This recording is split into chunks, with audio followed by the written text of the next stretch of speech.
Next time your parking meter runs out, expect to be handed a ticket by CARTA. They plan on taking over parking services downtown starting October 1st. To say Moore Funeral Home came back from nothing is an understatement. This building was just a pile of rubble due to the 2011 tornadoes here in Dade County. Officials continued to search Wednesday evening for accused murderer Sonny Neal after receiving tips from local residents saying they allegedly saw him along this highway. After a week-long search, authorities finally captured Sonny Neal, accused murderer, along these railroad tracks behind me. Officials say he surrendered without a fight. 2 weeks have gone by and no one's heard from 24-year-old Casey Burgess. His family is concerned to the point where they are now seeking the public's help. Here in Dalton, the topic of discussion is education. The school board and board of commissioners are coming together in order to improve literacy rates as well as the schools overall. Polo isn't your typical puppy. A tragic incident that occurred a few months after he was born made him special. We got the phone call around 4 o'clock that he had a bullet in his spine that was causing paralysis. Polo and his brother Marco were found by an older couple on Sand Mountain dodging cars on a back road. The pair eventually ended up with Katie Cox, a rescuer for the Road to Recovery Rehab and Rescue. She was shocked at Polo's story and surprised at his gentleness. That right there is probably the most heartbreaking thing, to know that he has forgiven humans, but the one human that hurt him will not be brought to justice. Until finding Polo and his brother a forever home, Cox attempts to meet some of Polo's immediate needs. He has a lot of serious sores from dragging his legs around. Although he can't feel them, they could cause him further harm. Right now, we're just trying to prevent him from getting an infection, and getting a cart will mainly help him the most because it will get his back end up off the ground. The rescue is receiving donations to buy Polo a cart so he can wheel himself around without causing further damage. Cox said they've had a lot of support thus far. She believes Polo's strength touches people. Even with his limited disability, he shows that he is a fighter, a survivor. By September, Marco and Polo will be ready for adoption. Cox hopes the brothers will remain together.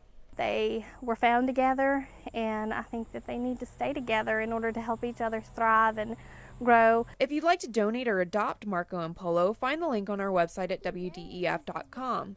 In Dunlap, Lauren Hickman, WDEF News 12.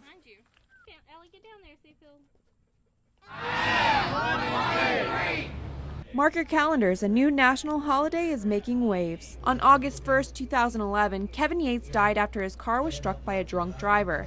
Since then, his family has made it their life's work to ensure that Kevin did not die in vain. They created their own organization to spread awareness of the harmful effects of drunk driving. We've got to be more responsible driving. We're not after people that drink. We're just saying if you do, stay home or find a ride home. Keep our roads safe. Their organization, 1 in 3, represents the number of people affected by drunk driving. 1 in 3. Tiki Finlayson hopes to change that statistic by making 1 in 3 Day an annual event nationally. And if I can make the name of our organization 1 in 3 outdated and that statistic be 1 in 4, then it'll be worth everything to me. Kevin Yates was also able to save another life the day he died. He was listed as an organ donor, which gave Melvin Ellis a second chance at life. Kevin's heart now beats in Ellis's chest, and he is now one of the biggest supporters of 1 in 3. Tiki Finlayson describes first meeting Ellis as a memory of tears and joy. It was so cool to hug him that first time and to put that stethoscope in my ear and to hear my son's heartbeat. It was an event I could never ever put into words. Ellis looks forward to a day when he can describe to Kevin Yates his gratitude. When I meet him, as they say in the Bible, it's going to be a hallelujah day of joy. And I'm just going to tell him, sunshine, we have made it together, and I thank you. Supporters hope more lives will be saved as the 1 in 3 awareness grows. In Hickson, Lauren Hickman, WDEF News 12. Hear that? That's the sound of savings. If you hope to save a lot of money this tax-free weekend, the Practically Perfect consignment event may be the answer to your prayers. Just because you're struggling a little bit doesn't mean that you can't have quality, beautiful items. Nicole Wilfong started a Just Between Friends consignment event 6 years ago in East Brainerd, which provides clothing for kids. Then she got the idea to include a wider age range. We didn't have very many adult sales in the area. Everybody's used to the children's sales. And so giving them an outlet for their household items, for their decor that they changed last week is something great. And thus the idea of Practically Perfect was born. Sometimes parents need to treat themselves every once in a while too. Lisa Shore is a mom grateful that events like this exist. Definitely like to save all the money I can. I don't like to pay retail on anything, so this is up my alley. Not only does this event provide great deals, but name brands we can all recognize.